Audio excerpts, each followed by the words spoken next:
Hey guys, I hope you're off to a good week so far. I've heard from your teachers that you guys are really getting the hang of this whole live chat thing with the Zoom and Google Hangouts.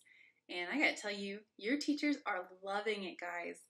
They are loving it to get to see your faces and talk to you again. And so I really hope that you're enjoying it as much as they are.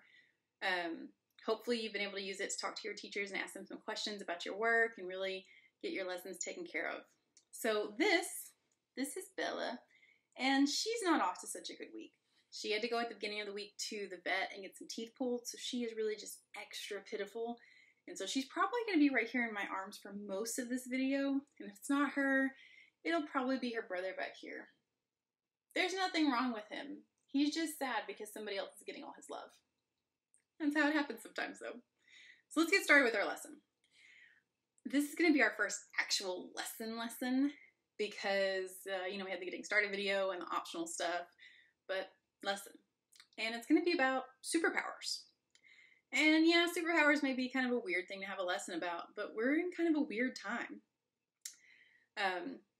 We're at home, we can't go to school, some people can't go to work, we really can't go out and do some fun things, and it's all for a good reason. We're all trying to be safe and make sure the people around us are staying safe and nobody's getting sick. But it can cause a lot of stress for a lot of people. There are people who are upset and anxious and scared and nervous. And that changes how people interact with each other. So what I'd like to ask you is, what superpower, if you could have any superpower right now, what would it be? Now, some of us may have a standard answer to this, like, oh, flight, or I'd want to be invisible. Because we do get asked this question a lot. Oh, what's your favorite superpower? It's a way that we use to connect with other people. You might hear teachers ask it at the beginning of the year, or if you go to a camp, that might be their first question for you. But I want you to take a step back and really think about right now, in the world I'm living in right now, what superpower would I want? So mine, the superpower that I would want the most right now would be something similar to Violet from The Incredibles. In The Incredibles, Violet has a force field power, and she can kind of project it onto other people, and you don't see a lot of it because she's young, like you guys, and she's really learning how to do things, but I think it has a lot of potential. Now, the reason I chose a force field power is because I could travel in my force field bubble if I needed to go somewhere. If I had a neighbor who needed to get out and get groceries, I could put my neighbor in the force field bubble and we could go get groceries without them taking a chance of getting sick. I just can think of a lot of different ways that having a force field and not actually having to touch things could be really beneficial. Like when you or your parents came to get your iPads, you guys could have just like force field bubbled it, put it in the car and said, thank you, and not have had to touch anything. How cool would that have been? And now, even with force field powers, I think I'd still be washing my hands a ton and still using a lot of hand sanitizer, but it'd be pretty awesome. So right now, take a minute, figure out what your superpower would be if you could have any kind of superpower right now. Before we get started, I want to let you know, 4th and 5th grade, I'm expecting a lot out of this project. Because I expect a lot out of you. I know what you guys are capable of. Now, that being said, this is not something you have to turn in. This is definitely a project that you can put a lot of work into and then just keep to yourself. But I'd love to see any pictures of what you've done. So if you want to share your pictures with me, you can go to my website, go to the About Me page, and at the bottom there's a picture of the mailbox that's on the front of my classroom door. Click that, it'll bring up my email, and you can send me pictures of your projects. Love to see them. If you want me to share them on the website, just put a little note in there that says, hey, Miss Lee, if there's room, can you share this?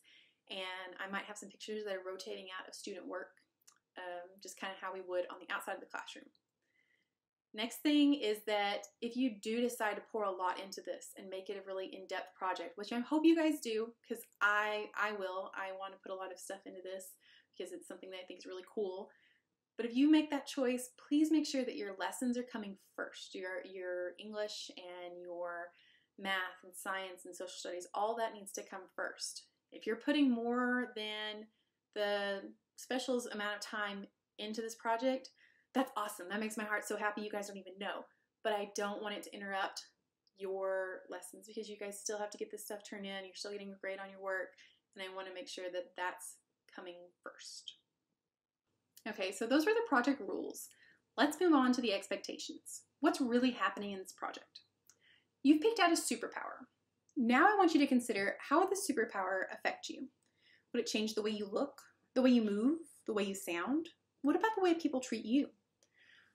Would you be more confident because you could save people whenever? Or would you be more timid because even though you have this awesome power, sometimes it can be scary? I really want you to dig deep and figure out how having a superpower would affect your everyday life. Because we're not just creating a new superhero. We're wondering what you would be like as a superhero. You've picked out this superpower based on what's going on around you and what's going on in our world today. So this project is super personalized. Then what we're going to do is we're going to take all that information, bundle it up together, and throw it back out in some creative format. So for the younger grades, I gave some pretty standard options of drawing a picture, making a video, maybe trying painting, writing a story. And those, of course, are all open to you as well. But I want to push you to go even further. If you're going to write a story, write an awesome story. Make it a book. You guys have some great authors among you, and I can't wait to see what you come up with. Maybe put your directing skills to good use and make a movie about you as a superhero. Get your family involved. Have somebody run the camera. Have somebody interact on screen with you. Or draw. Give me details and backgrounds and multiple scenes, and let me see how you interact with the people as a superhero. Or maybe you just want to do a comic book. Do a little bit of both. It's a little drawing, a little writing all together. You could do one of those flip books where you see a different picture on every page, and when you flip through it, it looks like your figures are moving and it's animated. Guys, there are so many different directions you could go with this. Really, what I want you to do is create something awesome that makes you happy and have fun with it. And then maybe share it with me so I can see what you did. And that's it. Go get started.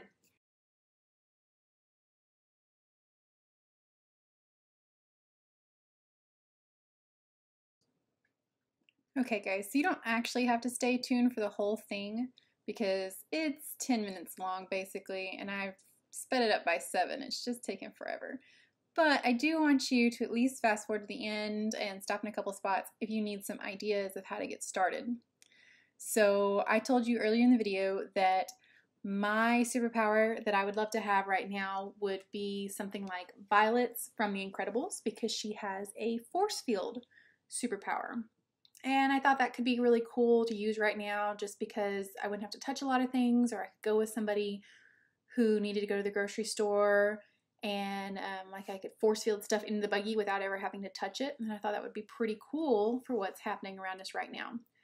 So when I was trying to decide what my superhero would look like, I figured, well, I already know a superhero that looks like she has force field powers. Why don't I just start with that?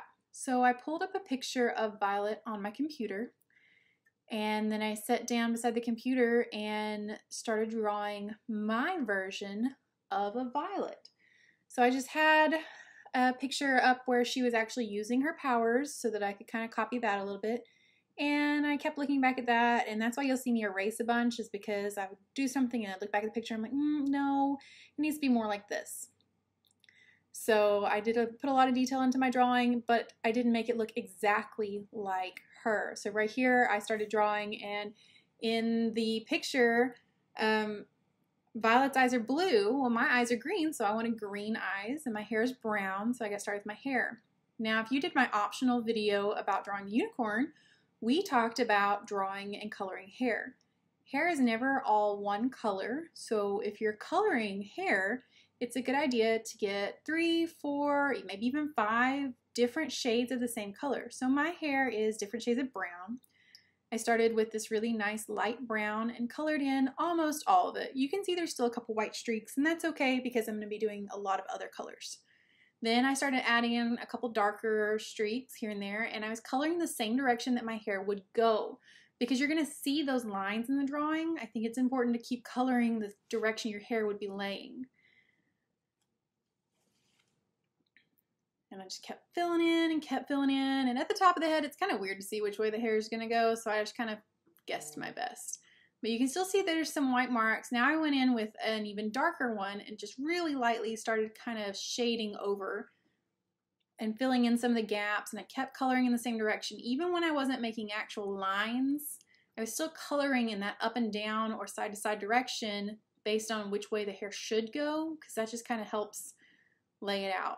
Now I've got a couple of red streaks in my hair, so I went ahead and added some of that. So if you want to take a look at your hair, see what colors are all in your hair, there's definitely way more than just one. Your hair is never just black or just brown or just anything. We got lots of colors.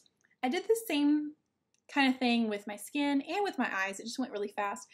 I always started with the lightest color I could find and then got darker from there. Because with my green, I had a nice light in the middle and a darker around. When you use two different colors of the same family, you can get a lot of detail with very little work, because you don't have to get really dark in some spots because that color is already darker. So I started with my face and I found the palest color I could find, and then I found the next one up and added some details on my face with the next one up. I think it was called Sand. And in the actual picture, Violet's gloves and her mask are black. But like I said, I'm not actually making Violet. I'm figuring out and seeing what I would look like as a superhero. So I went for more of a gray because I was trying to decide what color my suit would be. And though I love the bright red Incredibles suit, I definitely think mine would be a little different. So I thought about some of my favorite colors. My favorite color is teal, but I have a lot of things in my house and in my closet and in my clothes and everything that are teal. So then I thought maybe I should use my second favorite color as the most of it and just use teal for the extra stuff. So I got my second favorite color, which is coral, or that coloring pencil actually calls it salmon, but I don't like the color of a fish. That's silly.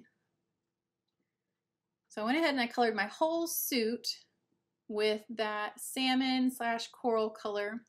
And if you'll look at my circle, I kind of skipped over my hair for a little bit there because I wasn't really sure how I was going to do my force field, because that circle that is around my hand is me having a force field. So I kind of just held on to that for the last minute until I could figure out what my force field was actually going to look like and how that was going to change my color. Now I'm coloring all around my body and not in the center because I kept trying to come up with a logo like what Violet has on hers. She has a big eye for the Incredibles. And I finally decided that I didn't want to waste all of my time on it. I could always come back and add it later. So I went ahead and got started on my other stuff. And there's my favorite color right there, just on all my extra things. On my little belt like Violet and on my collar.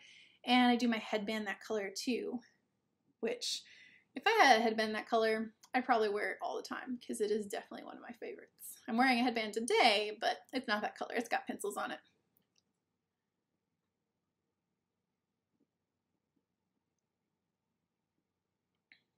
And then right there is where I talked about going back with another color. So that's a little bit darker color. And I put those lines at the top of, hey, shh. Sorry guys, my puppies are barking because they're picking up trash next door. So I put those lines at the top of my face like I was kind of crinkling my nose a little bit. If you look at your face in the mirror when you crinkle, it's not really dark enough to draw it with black lines, but you can definitely see that you need a different color right there.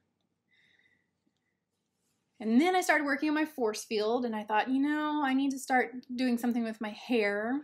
And I went ahead and filled in the hair around it and started working on my force field. Now, when I looked at the picture on the internet that I pulled up of Violet from The Incredibles, I was looking to kind of copy something similar to her force field. And her force field is purple.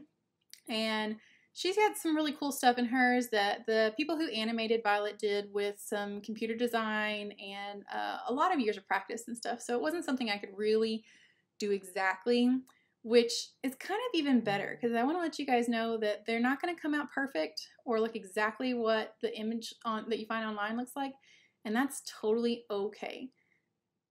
So just a little surprise here, guys. I totally messed up. I was going to have my character smiling, and I forgot, and I colored it all red, and so I just had to make them lips instead. And I finally thought of a logo. I'm going to be super teacher. So have a big ST for super teacher. And like I said, it's not going to be perfect.